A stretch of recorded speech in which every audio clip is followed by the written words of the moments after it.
I've always been interested in working in the arts. My mum used to work in a gallery, my grandmother as well, my uncle, so it's kind of just like, I guess, in our blood.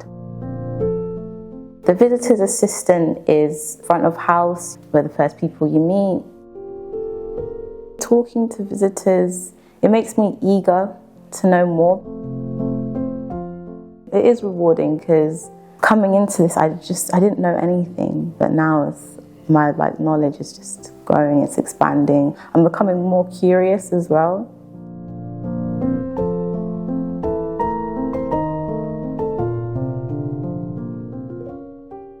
My name is Jada. I am a visitor's assistant at the William Morris Gallery. I've been working at the William Morris Gallery for about 6 months now. The William Morris Gallery today is the place where people can come and just enjoy his artwork, find out more about the man, and then also get a brief introduction to Walthamstow as well, because the area was very important to him. So growing up in Walthamstow, William Morris is sort of instilled in us at a young age, because we've been coming to the gallery since I was in primary school. When I first started, I didn't know that much. So there'd be very specific questions that I just couldn't answer at all. So then I would just go away, look around the gallery just to pick up any small bits of information I can relay back. We usually get a lot of eager visitors, I would say. They immediately will introduce themselves. Oh, hi, I'm so-and-so, we're from America. We get a lot of people from America and Canada. I was quite surprised actually, because I didn't realize how influential Morris was.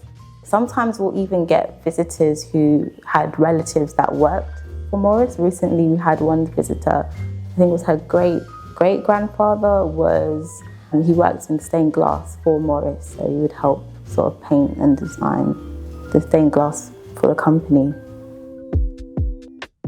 I just love seeing people's excitement, because I guess growing up in Walthamstow, you don't really appreciate the area and Morris until you meet other people who do. But then you work here, you meet people, and you see his impact on their lives, and you realise, okay, I can understand why. He's sort of like the patron saint of Walthamstow. Yeah, he's a big deal.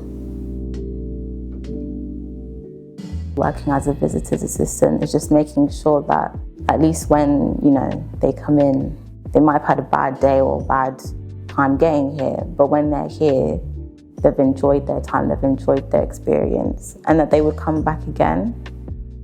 The most rewarding things that happen is sort of visitors saying that they had a good time, that they enjoyed their visit, because that's always sort of the goal, really, working as a visitor's assistant. I would say not being sort of an academic and sort of just working front of house, it does make people more comfortable to ask, silly questions. If I go to a museum, just going to the volunteers that are there, or instead of maybe asking the curator, because then it's like, oh, is this question going to be a waste of time for them, or is this question silly? Are they going to want to answer it? I don't think William Morris would have liked that, to be honest, if people were missing out, because he did famously say he wanted art for everybody, not just the elites or anyone who could afford it.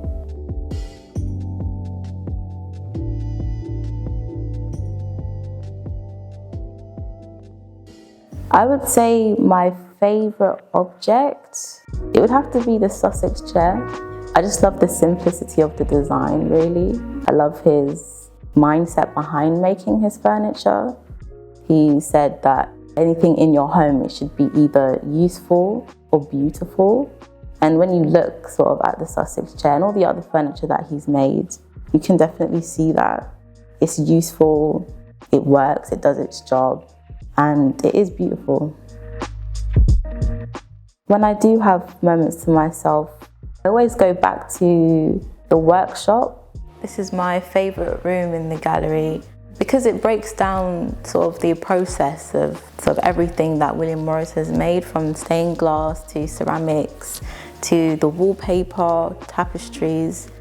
Yeah, I would say visitors enjoy this from a lot because it sort of makes the process a little bit more tangible, I would say. It keeps it interactive. You know, sometimes there's always that, don't touch anything, just look. I know that's what my mum always said when she took me around, don't touch anything, don't stand too close. But with here, it's like you can get a bit closer and you can touch certain things as well. This room is dedicated to the last decade of his life, where he decided to become a socialist and fight for the rights of the working people, as well as fighting for the protection of ancient buildings in the UK, but also across the world as well. We've got this banner that would have been taken to demonstrations. It's one of my favourite items. It's just, Morris was very passionate about working conditions, which I think is sort of quite remarkable considering that he was middle class and that he had come from such wealth and that he had a lot of wealth throughout his life, and he still, you know, felt that it was the right thing to do to advocate for people sort of in the working class who were struggling. I think lots of people can sort of take inspiration from the last decade of his life. I would say that with Morris's life, there is definitely a deep connection to what's happening today. I think his views, especially regarding the mass consumerism during the Victorian era, still reigns true today. I think, you know, like fast fashion, for example, I don't think Morris would have liked that at all. That's what I like about William Morris. I'm always learning. He's still relevant today, and you can take little bits of him, you can always apply it to your own life. Yeah, I think if people did come and just look around a bit, they would grow to appreciate him, I think, in their own way. Yeah, I think I'll be able to carry a lot of sort of William Morris and the gallery and my experiences in the gallery and working with people, working with the public throughout my entire life.